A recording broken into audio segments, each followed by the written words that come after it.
चुनाव में एक तरफ इंडिया गठबंधन और दूसरी तरफ बीजेपी और आरएसएस, ये विचारधारा की लड़ाई है। और पहली बार इंडिया गठबंधन संविधान और लोकतंत्र की रक्षा कर रहा है और बीजेपी आरएसएस के लोग संविधान को और लोकतंत्र को खत्म करने में लगे हुए हैं। आपने सुना होगा बीजेपी के नेताओं ने कहा कि अगर हम चुनाव जीत गए तो संविधान को हम बदल देंगे। सबसे पहले मैं इनसे कहना चाहता हूं, दुनिया में ऐसी कोई शक्ति नहीं है जो हिंदुस्तान के संविधान को बदल सके।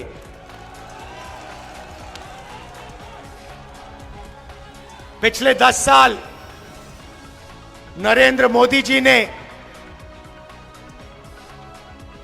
15-20 अरबपतियों का दबाकर काम किया है।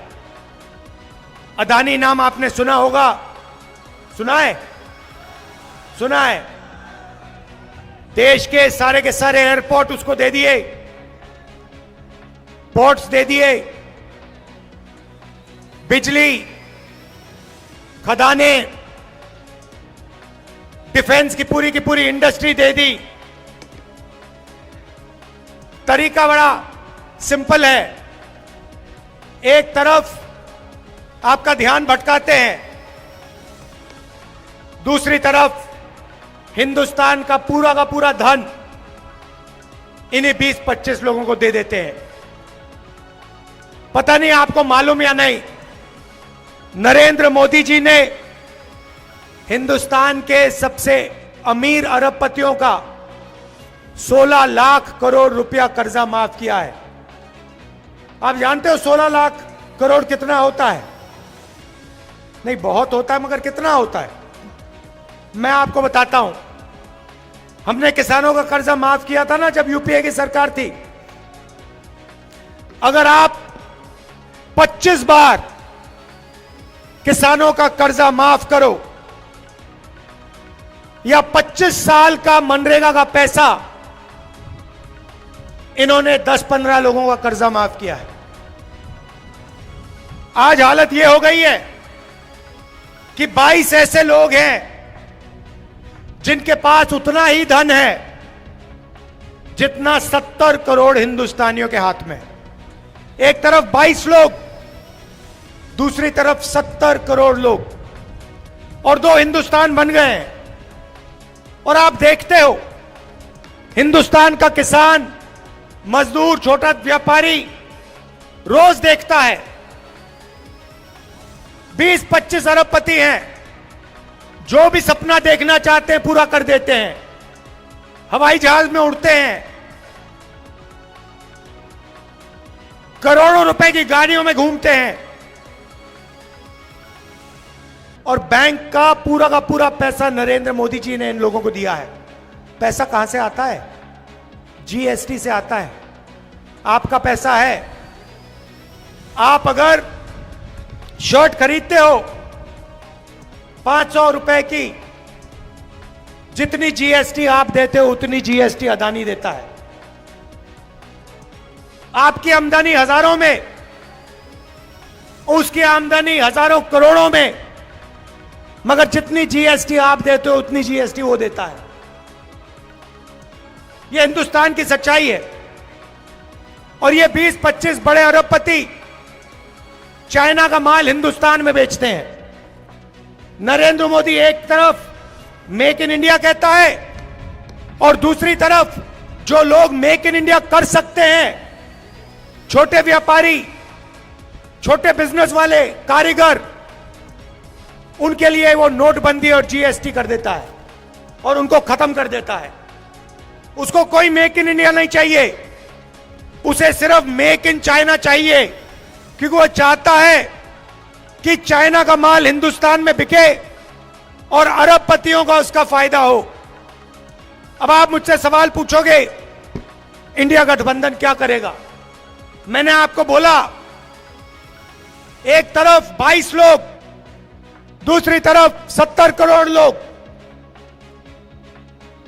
और आप मुझसे पूछोगे ठीक है आपने हमें बता दिया कमी कहां है, मगर कांग्रेस पार्टी और इंडिया गठबंधन क्या करने जा रही है, बेरोजगारी के बारे में क्या करने जा रही है, गरीबी के बारे में क्या करने जा रही है, किसानों की मदद कैसे करेगी, ये आपके दिल में सवाल है।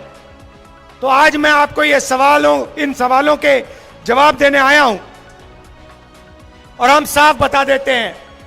और मैं आपको आज 3-4 चीजें कहने आया हूं। सबसे पहले गरीबी, नरेंद्र मोदी जी ने लाखों करोड़ रुपए अरबपतियों को दिए। मैं आपको बता रहा हूं इंडिया गठबंधन जितना पैसा उन्होंने अरबपतियों को दिया है उतना पैसा हम हिंदुस्तान के गरीबों को देने जा रहे हैं। अच्छा लगे ना लगे हम ये काम करने वाले हैं। मीडिया वाले कहेंगे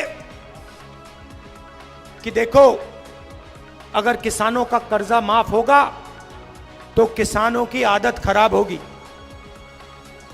कहते थे मनरेगा में मजदूरों की आदत खराब होती है, मगर यह कभी नहीं कहते कि जब नरेंद्र मोदी ने 16 लाख करोड़ रुपए अरबपतियों का कर्जा माफ किया तो उनकी आदत खराब होती है। यह कभी नहीं कहते।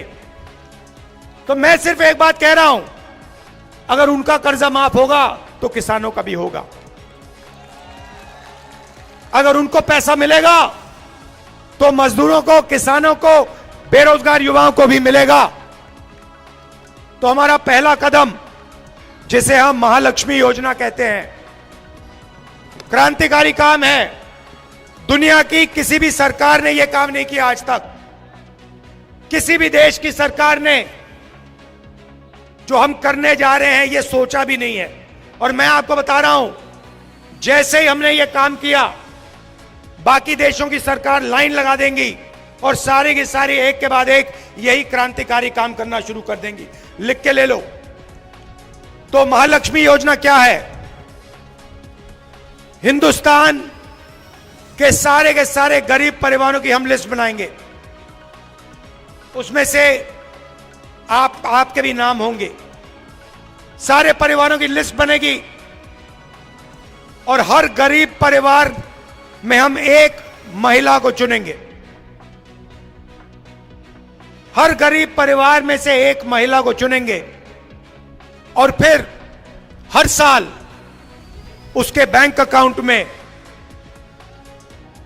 कांग्रेस पार्टी 1 लाख रुपया सीधा डाल देगी। 8,500 रुपए महीने के, 1 लाख रुपए साल के, इंडिया गठबंधन ठगाठक हर महीने हजारों करोड़ रुपए हिंदुस्तान के सबसे गरीब परिवारों को सीधा बैंक अकाउंट में जाएगा। आंगनवाड़ी और आशा की महिलाएं, आप अच्छी तरह सुन लो, जो आज आपको आमदनी मिल रही है उसे हम चुनाव के बाद दुगना करने जा रहे हैं। अब युवा कहेंगे राहुल जी हमारा क्या होगा? नरेंद्र मोदी जी ने हमें झूठ बोला, 2 करोड़ रोजगार की बात की, 15 लाख रुपए बैंक अकाउंट में डालने की बात की, मगर सीधा हमारे मुंह पे नरेंद्र मोदी ने झूठ बोला। तो मैं आपको 2-3 चीजें कहना चाहता हूं। सबसे पहले हमने चेक किया, हिंदुस्तान की सरकार में 30 लाख खाली पोस्ट पड़ी हुई हैं। सबसे पहला काम, ये जो 30 लाख सरकारी नौकरियां हैं हम आपके हवाले कर देंगे। दूसरा काम, पहले हिंदुस्तान के युवाओं को सेना में रोजगार मिलता था, पेंशन मिलती थी, अगर कुछ होता, शहीद होते तो शहीद का दर्जा मिलता था, कैंटीन मिलती थी। नरेंद्र मोदी जी ने वो सब बंद कर दिया, दो तरीके के शहीद बना दिए। एक जो नॉर्मल जवान है और दूसरा जिसको आज हम अग्निवीर कहते हैं। शहीद होंगे तो अग्निवीर को शहीद का दर्जा नहीं मिलेगा, उसको कैंटीन नहीं मिलेगी, उसको पेंशन नहीं मिलेगी, उसको ट्रेनिंग 6 महीने की मिलेगी। चाइना का जवान 5 साल ट्रेनिंग करके आएगा और हमारा अग्निवीर 6 महीने की ट्रेनिंग लेकर उसके सामने खड़ा हो जाएगा। नतीजा आपको मालूम है। यह जो अग्निवीर योजना है, हमारी सरकार बनेगी, इसको हम रद्द कर देंगे, उठा के फाड़ के फेंक देंगे। और जैसे पहले होता था, पेंशन मिलेगी, शहीद का दर्जा मिलेगा, कैंटीन मिलेगी। देखिए, यह अग्निवीर योजना सेना नहीं चाहती, यह प्रधानमंत्री का निर्णय है, पीएम ऑफिस ने यह योजना बनाई है। सेना को यह नहीं चाहिए और हम इसको रद्द करने जा रहे हैं। पेपर लीक की बात आप जानते हो, आपको सालों काम करना पड़ता है, पढ़ाई करनी पड़ती है, पेपर के दिन आपको पता लगता है कि पैसा देकर बेईमानों ने पेपर लीक करवा दिया और आप देखते रह गए। हम एक कानून लाएंगे, जिसने भी ये पेपर लीक का काम किया उसे कड़ी सी कड़ी सजा मिलेगी। और ये जो आजकल फैशन बना रखा है कि प्राइवेट कंपनियां पेपर चेक करवा रही हैं, इसको हम बंद करवा देंगे।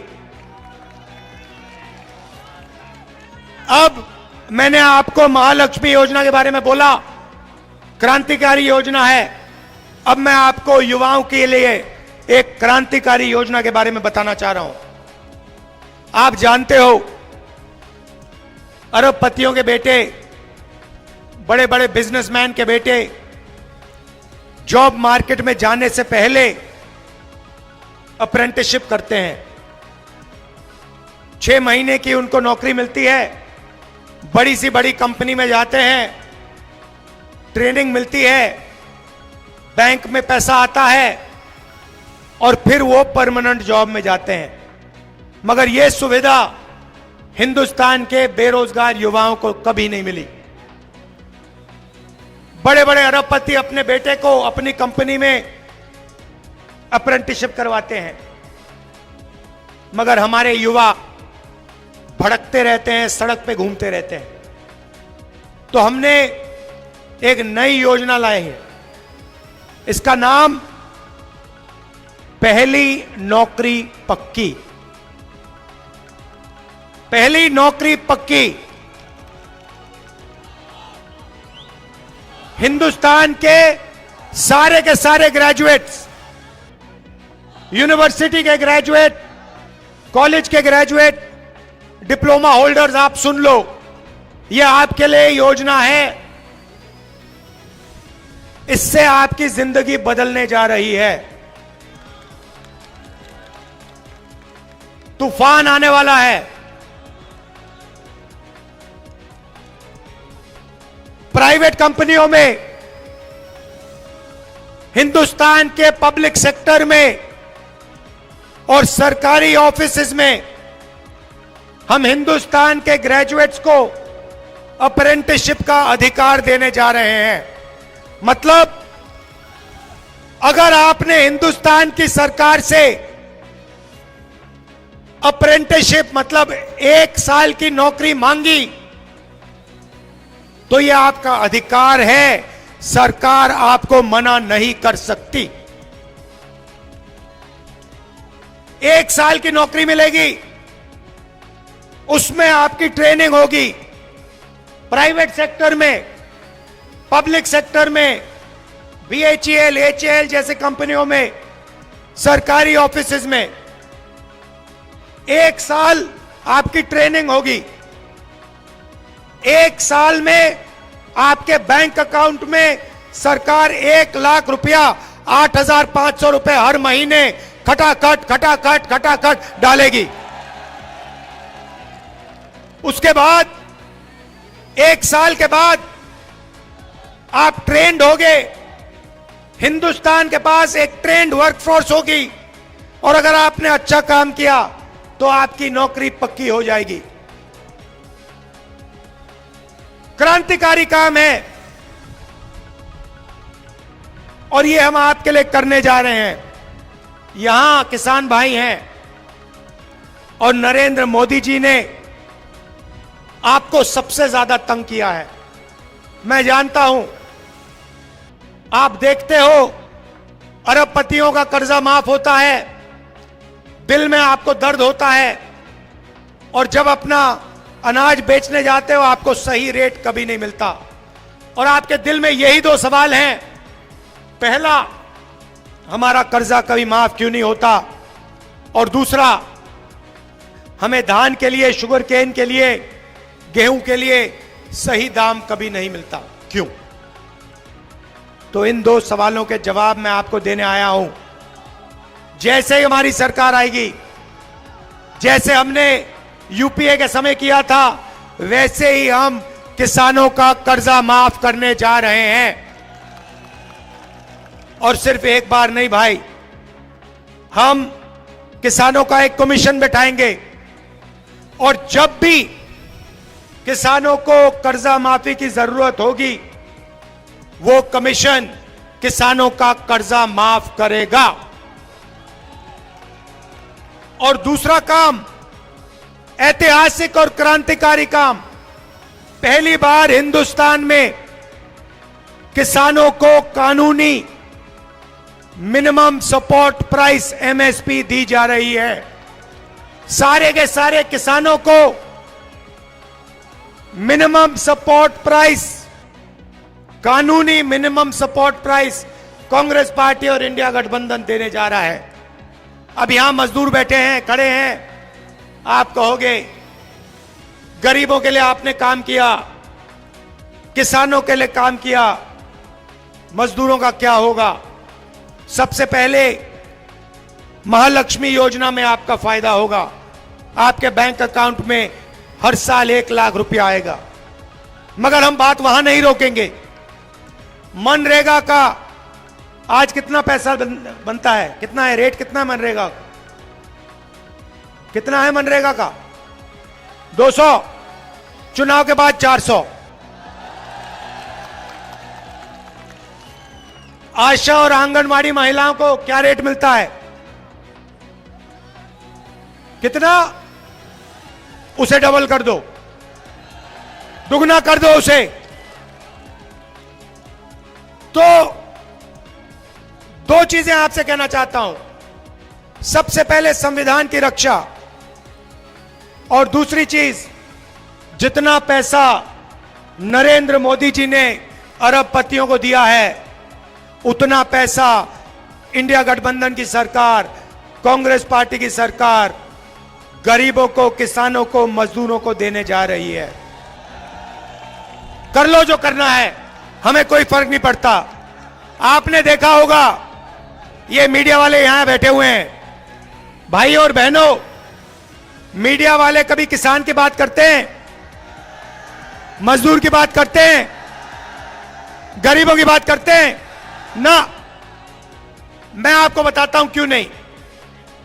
मैंने आंकड़े निकाले। भाई और बहनों, हिंदुस्तान में पिछड़े वर्ग के कितने लोग? सन्नाटा छा गया, किसी को नहीं मालूम। कितने लोग हैं पिछड़े वर्ग के हिंदुस्तान में? किसी को नहीं मालूम। देखा ना, यही प्रॉब्लम है। आपको अपनी शक्ति नहीं मालूम। दलित कितने? देखो, शक्ति नहीं मालूम। आदिवासी कितने, किसी को नहीं मालूम। यही प्रॉब्लम है। मैं बताता हूं। सबसे पहले आदिवासी 8%, दलित 15%, और आज तक पिछड़ों के बारे में कोई नहीं जानता। आपकी सबसे बड़ी आबादी है, मगर हिंदुस्तान में किसी को नहीं मालूम कि पिछड़े वर्ग के कितने लोग हैं। अगर मैं अखिलेश जी से पूछूं, वो भी आपको नहीं बता पाएंगे कि आज हिंदुस्तान में पिछड़े वर्ग के कितने लोग हैं। सबसे ज्यादा हैं, मगर बता नहीं पाएंगे, क्योंकि हिंदुस्तान की सरकार यह आंकड़ा हिंदुस्तान की जनता को नहीं देना चाहती है। यह है जादू। भाई और बहनों, मीडिया के मालिकों की लिस्ट निकाली मैंने, मीडिया की बड़ी बड़ी कंपनियों की लिस्ट निकाली, ये जो एंकर्स है ना हिंदुस्तान में, इनकी लिस्ट निकाली, बड़े बड़े पत्रकारों की लिस्ट निकाली। भाई और बहनों, इनमें एक पिछड़ा नहीं मिला मुझे। एक पिछड़ा नहीं है इनमें, एक दलित नहीं है, एक आदिवासी नहीं है, एक गरीब जनरल कास्ट का नहीं है,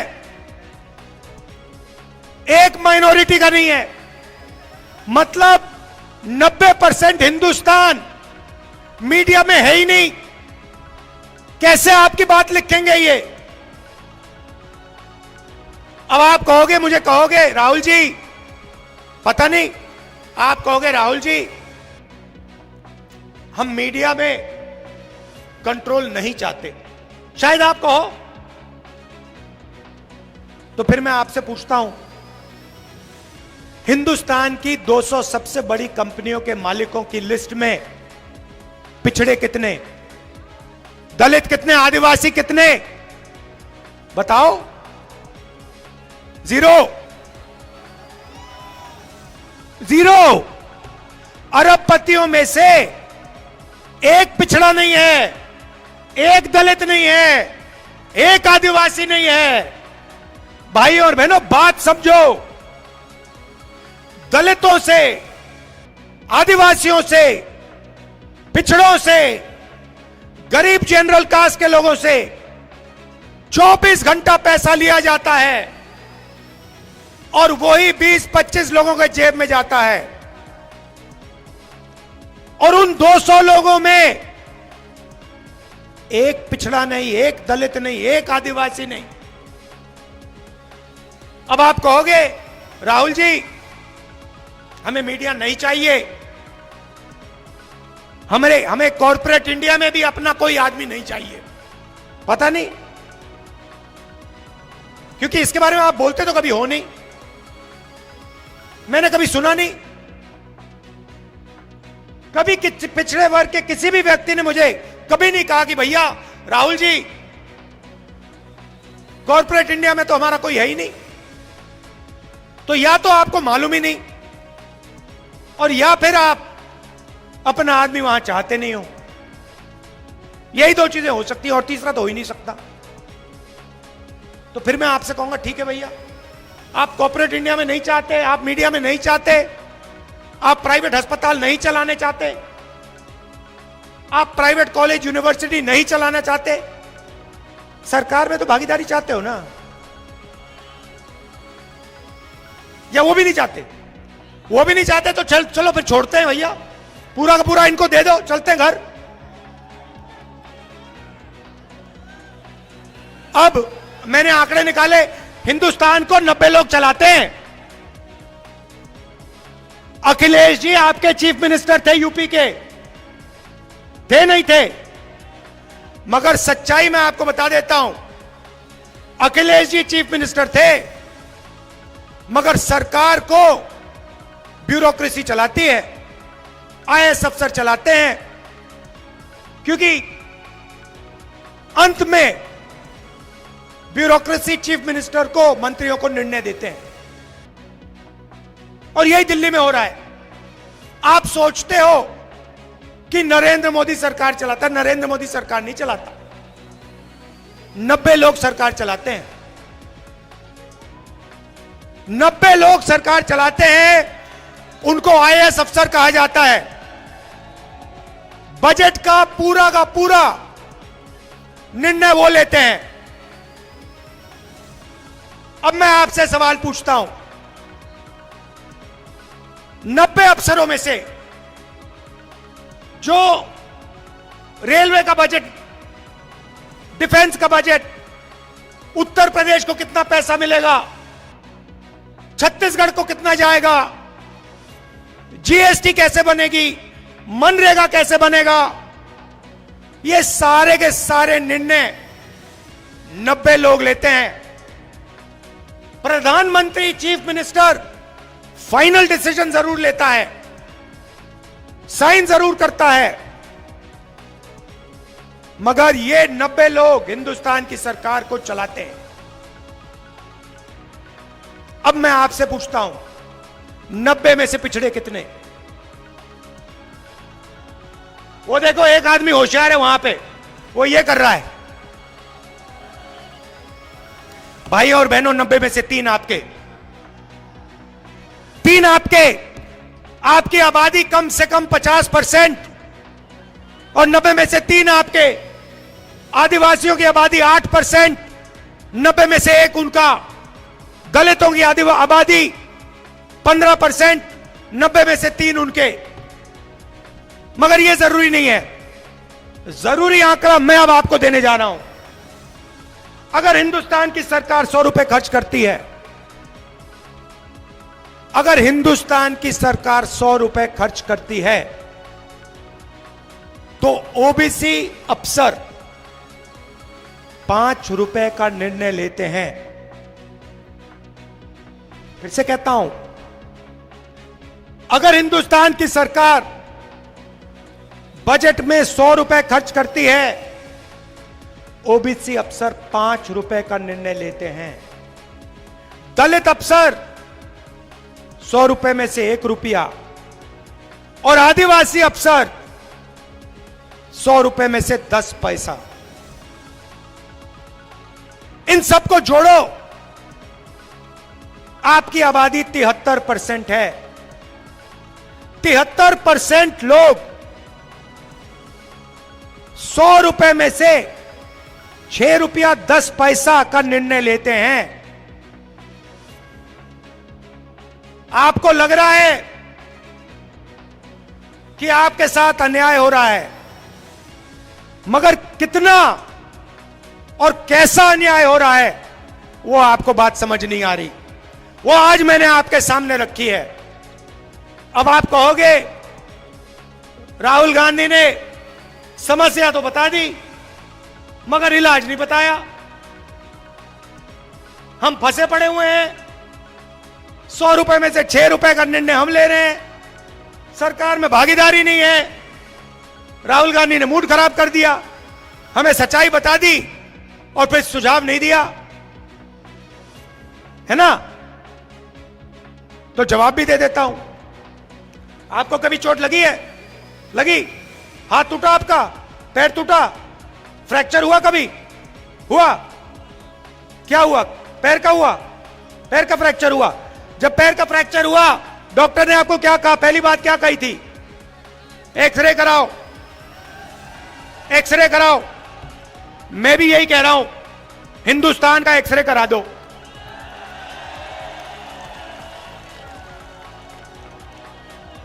हिंदुस्तान का एक्सरे करा दो और पता लगा दो कि हिंदुस्तान की संस्थाओं में, सरकार में, बड़ी बड़ी कंपनियों में, प्राइवेट अस्पतालों में, प्राइवेट कॉलेज यूनिवर्सिटी में हिंदुस्तान की 90% आबादी में से कितने लोग हैं?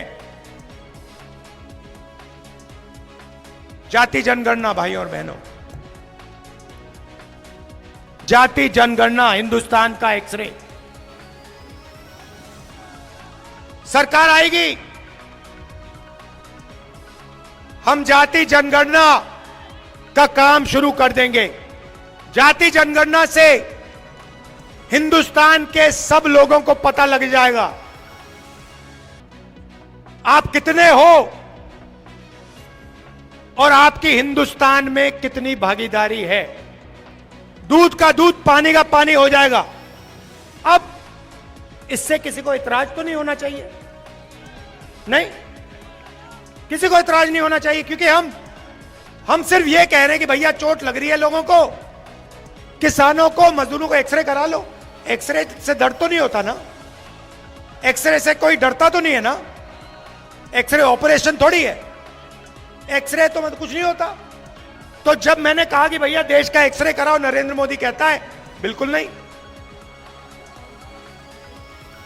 बीजेपी के लोग कहते हैं एक्सरे तो नहीं होगा। कैसे नहीं होगा?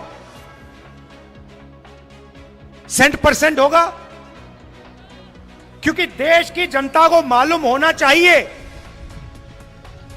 कि 90% की कितनी भागीदारी है।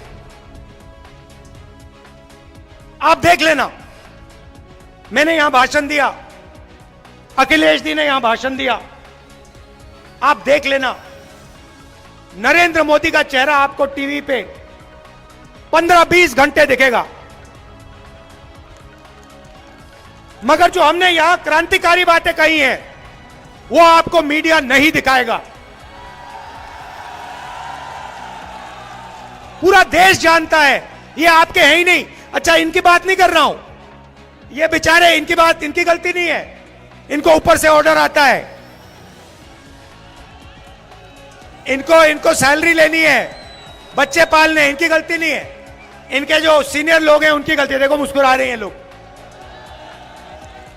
तो ये मैं आपसे कहने आया था, इंडिया गठबंधन की जीत होने जा रही है, और मैं आपको बता रहा हूं, जिस दिन जाति जनगणना हो गया इस देश में, उस दिन देश बदल जाएगा। क्रांतिकारी काम है, ऐतिहासिक काम है, और इसको इंडिया गठबंधन करने जा रहा है। आप सबका दिल से धन्यवाद, नमस्कार।